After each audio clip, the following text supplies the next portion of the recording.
नमस्कार। अजय चतुर्वेदी। मुख्य निर्वाचन आयुक्त राजीव कुमार आज सेवानिवृत्त हो गए।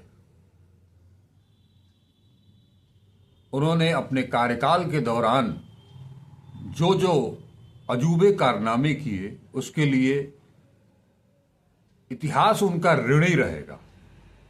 जी हां, ऋणी रहेगा, क्योंकि इतिहास जो आज समझा जा रहा है कि उसी हिसाब से लिखा जाएगा जो जैसा आज परिवेश है, तो वो ऋणी तो जरूर रहेगा, लेकिन एक और इतिहास जरूर लिखा जाएगा जिसमें मुख्य निर्वाचन आयुक्त के तौर पर टी.एन. शेषन और लिंगदोह साहब को याद किया जाएगा। सुर्खियों में, स्वर्ण अक्षरों में उन्होंने अपना नाम दर्ज कराया है। अब राजीव कुमार महज एक कठपुतली बन करके, सरकार के प्यादे बन करके उन्होंने अपना कार्यकाल पूरा किया। जो काम, जो अपेक्षा उनसे की जा रही थी नरेंद्र मोदी, प्रधानमंत्री नरेंद्र मोदी और गृह मंत्री अमित शाह के द्वारा, उस पर वो 100 से ज्यादा अंक पा गए। और अब एक नए चुनाव आयुक्त को प्रधानमंत्री नरेंद्र मोदी और गृह मंत्री अमित शाह ने चुन लिया है। नए कानून के मुताबिक 17 तारीख को जो बैठक हुई चयन समिति की, जिसमें कि प्रधानमंत्री नरेंद्र मोदी, गृह मंत्री अमित शाह और विपक्ष के नेता राहुल गांधी वहां मौजूद रहे। वहां क्या कुछ हुआ उसके बारे में मैं जरूर आप लोगों को बताऊंगा, लेकिन उसके पहले मैं खुद ही पढ़ करके आपको सुना देता हूं कि राहुल गांधी ने उसके बारे में लिखा क्या है।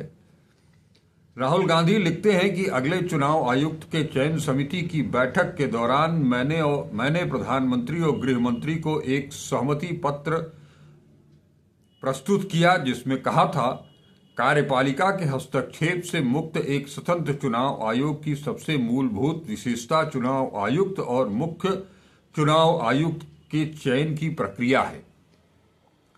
सुप्रीम कोर्ट के आदेश का उल्लंघन करके और समिति से भारत के मुख्य न्यायाधीश को हटाकर मोदी सरकार ने चुनावी प्रक्रिया की निष्पक्षता को लेकर करोड़ों मतदाताओं की चिंताओं को और बढ़ा दिया है। विपक्ष के नेता के रूप में मेरा कर्तव्य है कि मैं बाबा साहेब अम्बेडकर और हमारे राष्ट्र के संस्थापक नेताओं के आदर्शों को बनाए रखूं और सरकार को जवाबदेह ठहराऊं।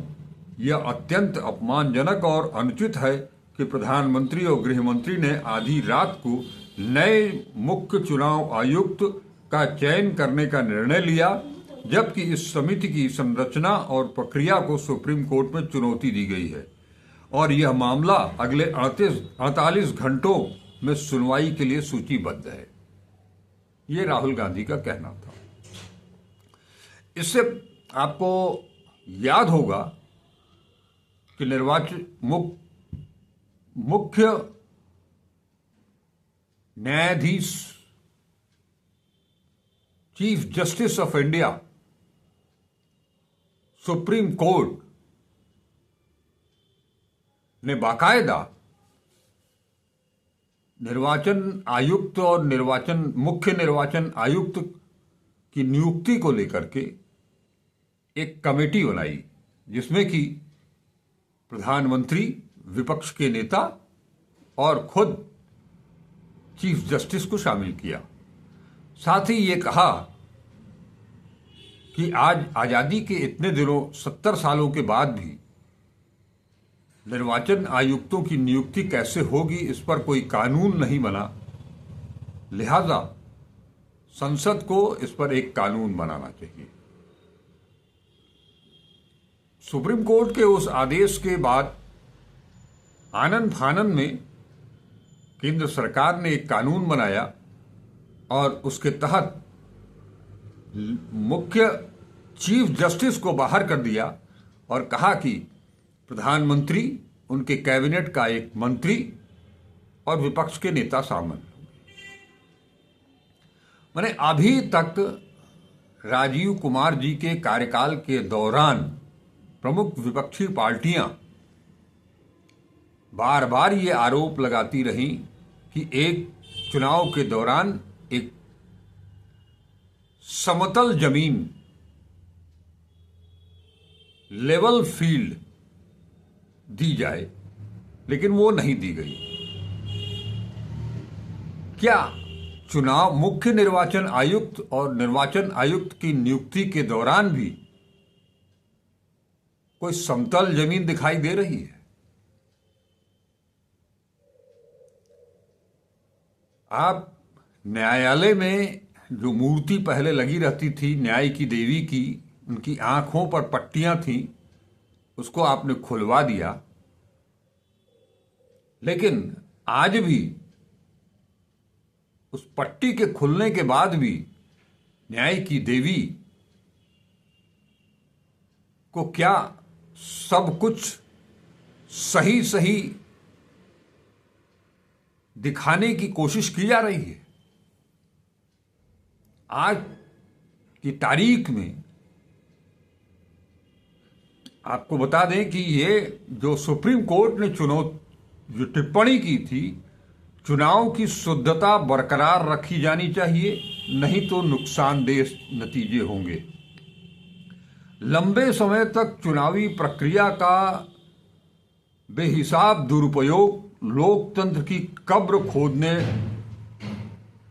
का सबसे सटीक तरीका है।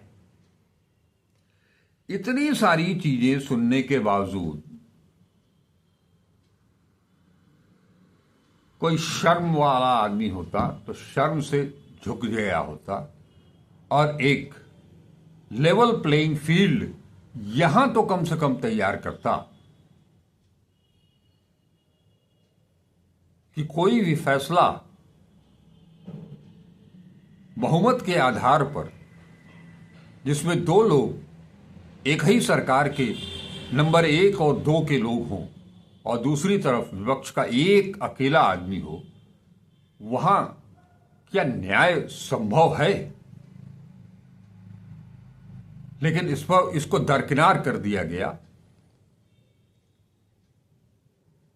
और ज्ञानेश कुमार को, जो मैंने पिछली वीडियो में भी आप लोगों को बताया था कि नंबर 1 पर चल रहे हैं, वो गृहमंत्री अमित शाह के बेहद करीबी हैं, उनके सचिव भी रह चुके हैं, सहकारिता में भी उन्होंने उनके साथ काम किया है,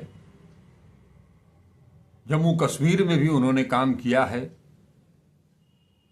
जब ये कहा गया कि धारा 370 हटा दी गई है, उसके बाद जम्मू कश्मीर में भी ज्ञानेश कुमार ने काम किया। अयोध्या का मामला जब आया, जब मंदिर का निर्माण चल रहा था, तो उस वक्त भी ज्ञानेश कुमार वहां मौजूद रहे। और अब मुख्य निर्वाचन आयुक्त के तौर पर राजीव कुमार की विरासत को आगे बढ़ाएंगे और कोशिश तो उनकी ये भी होगी कि लोग राजीव कुमार को भूल करके उन्हें याद रखें। आज की तारीख में निर्वाचन आयोग में जो भी निर्वाचन आयुक्त और मुख्य निर्वाचन आयुक्त हैं, उनका आदर्श टीएन शेषन और लिंगदोह नहीं है। वो आपस में ही एक दूसरे से कितना नीचे गिर सकते हैं, इसको लेकर के आपस में होड़ मची हुई है। ऐसा केवल मेरा कहना नहीं है, मैंने समाज के लोगों से ये कहते हुए सुना, तब आपके सामने ये बातें मैं रख रहा हूं। राहुल गांधी ने लंबा चौड़ा एक ट्वीट भी किया है, जिसे आप देख सकते हैं अपने स्क्रीन के ऊपर।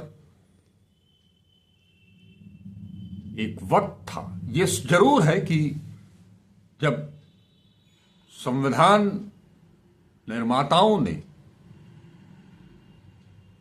संविधान को गढ़ा तो शायद ये कल्पना भी नहीं की होगी कि हमारे संवैधानिक संस्थानों के ऊपर सरकार कब्जा कर लेगी और वहां खुद से सरकार ही उन संवैधानिक स्वायत्तशासी संस्थाओं पर के शीर्ष पदों पर नियुक्ति करेगी और मनचाहा काम करवाएगी। इसीलिए सुप्रीम कोर्ट ने यह फैसला दिया था कि सदन एक कानून बनाए और उसके अनुसार निर्वाचन आयुक्त और मुख्य निर्वाचन आयुक्त की नियुक्ति हो सके। कानून बना, बिल पेश हुआ। ये कब पेश हुआ शायद आप लोग अच्छी तरह से जानते होंगे कि जब विपक्ष के करीब 150 सांसदों को निलंबित कर दिया गया था, उस दौरान धीरे से इस बिल को पास करके कानून बना दिया गया। माने आप सोच सकते हैं कि किस तरह से अपने हक में सत्ता में बने रहने के लिए किस तरह से लोगों ने ये कार्रवाई की। और इसका जो उदाहरण है आपने देखा ही कि अभी हाल ही में दिल्ली में विधानसभा के चुनाव हुए हैं। आपको यहाँ के बारे में अभी हाल की बात है तो बहुत सारी चीजें याद होंगी। दिल्ली में 4 साल में 4 लाख नए मतदाता जुड़े, लेकिन विधानसभा चुनाव से पहले 7 महीनों में 4 लाख मतदाता और जुड़ गए। 4 साल में 4 लाख और 7 महीने में 4 लाख। इसमें सत्ताधारी दल बीजेपी के लोगों ने बड़े पैमाने पर हर विधानसभा क्षेत्र में एक एक कार्यकर्ता ने 1500 मतदाताओं के नाम कटवाने की कोशिश की, अर्जी दी। 1500 2000 लोगों के नाम जुड़वाने की कोशिश की, उसके लिए अर्जी दी। इसका खुलासा आम आदमी पार्टी की तरफ से पूर्व मुख्यमंत्री अरविंद केजरीवाल ने भी की और आतिशी सिंह ने भी की, संजय सिंह ने भी की, जो कि राज्यसभा के सदस्य हैं। उससे पहले अगर आप जाएंगे तो महाराष्ट्र में 5 साल में 40 लाख नए मतदाता जुड़ते हैं और 5 महीने में फिर 40 लाख रुपया मतदाता जुड़ जाते हैं। इतना ही नहीं, महाराष्ट्र में कुल वयस्क नागरिकों से कहीं ज्यादा मतदाताओं की सूची हो जाती है। विपक्ष इस पर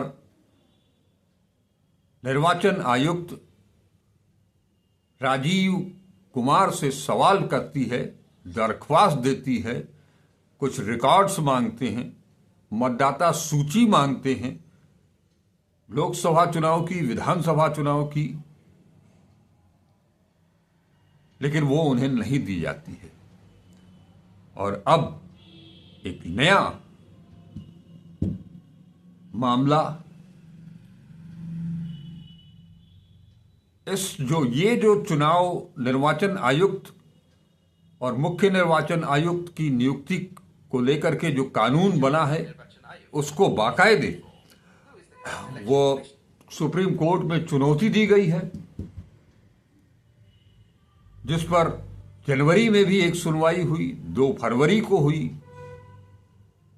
फरवरी में 2 सुनवाई हुई, 14 तारीख को भी एक सुनवाई हुई थी, 12 तारीख को। उसके बाद इस पर कल यानी कि 19 तारीख को अगली सुनवाई होनी है। इस समय कोई चुनाव होना भी नहीं है। मतदाता सूची बनाने का काम भी जनवरी में पूरा हो चुका है।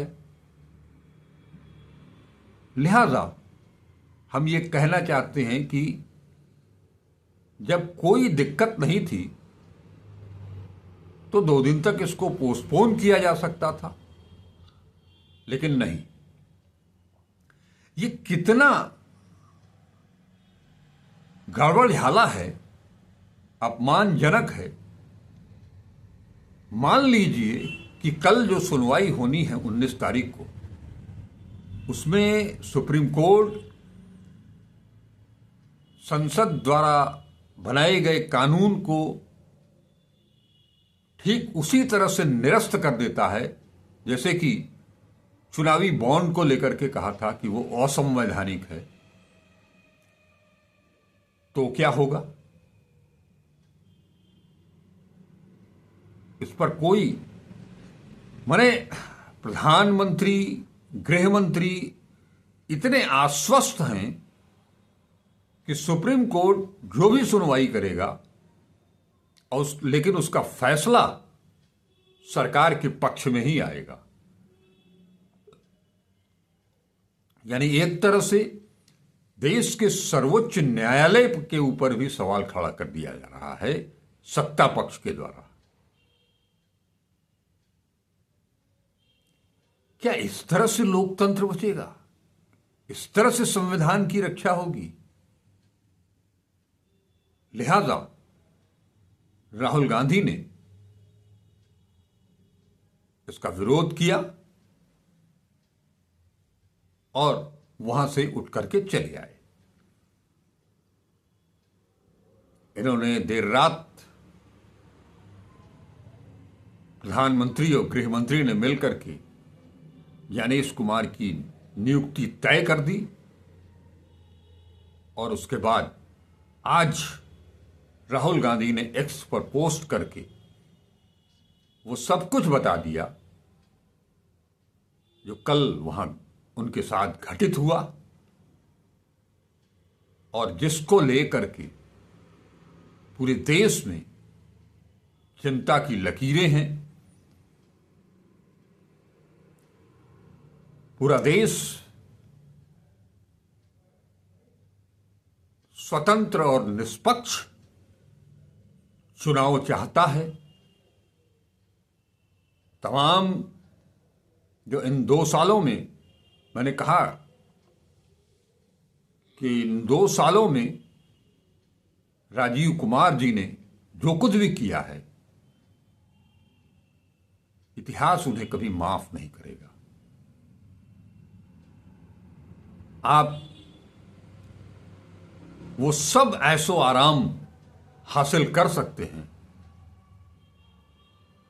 लेकिन एक जमीर होता है और वो जमीर अंत तक उनको धिक्कारेगा कि आपको जो दायित्व सौंपा गया था उसका निर्वहन आपने ईमानदारी के साथ नहीं किया, अपने आप को गिरवी रख दिया सरकार के समक्ष। क्या हमारा देश ऐसे ही चुनाव आयुक्तों की नियुक्ति करता रहेगा?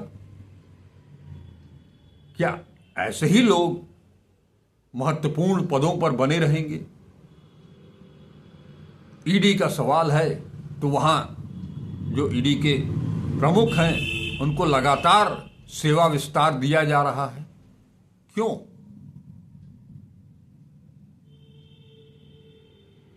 बाकी लोग भी हैं, उन्हें भी मौका मिलना चाहिए। और एक चर्चा आजकल बहुत तेजी से है और बहुत ही सकारात्मक चर्चा है कि निर्वाचन आयुक्त की नियुक्ति में सरकारी कर्मचारियों को ही प्राथमिकता क्यों? आईएएस को ही प्राथमिकता क्यों? वो नागरिक समाज से भी आदमी हो सकता है, प्रबुद्ध वर्ग का। वो एक आईआईटी का भी अच्छा ज्ञाता हो सकता है। वो एक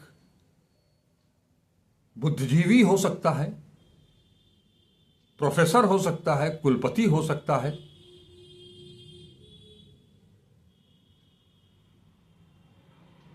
वहां जिसने पूरी जिंदगी मातहती में बिता दी कि हमारे राजा जो कहेंगे वही हमको करना है, ऐसे लोगों से, ऐसी सोच वाले लोगों से आप कैसे अपेक्षा करते हैं कि वो स्वतंत्र और निष्पक्ष रूप से कोई फैसला ले सकेंगे? और आज के दौर में जो प्रशासनिक अमला है, उसने अपने स्वविवेक से काम करना शायद बंद कर दिया है। वैसे भी जैसा मैंने कहा कि नौकरशाही केवल फॉलो करती है, उसमें से गिने चुने चंद लोग होते हैं जो स्वविवेक पर काम करते हैं और अपना पूरा जीवन खुददारी के साथ गुजारते हैं। खुददारी शब्द आजकल शब्दकोश से हटा दिया गया है, जैसे जमीर शब्द को भी शब्दकोश से हटा दिया गया है। ये मसला जो ताजा तरीन आया है, जारे बहस है पूरे देश में। इसमें कल क्या होगा, हो सकता है कि कल फिर एक सुनवाई हो और उसके बाद कोई और तारीख मिले, हफ्ता दिन की, 10 दिन की, 15 दिन की।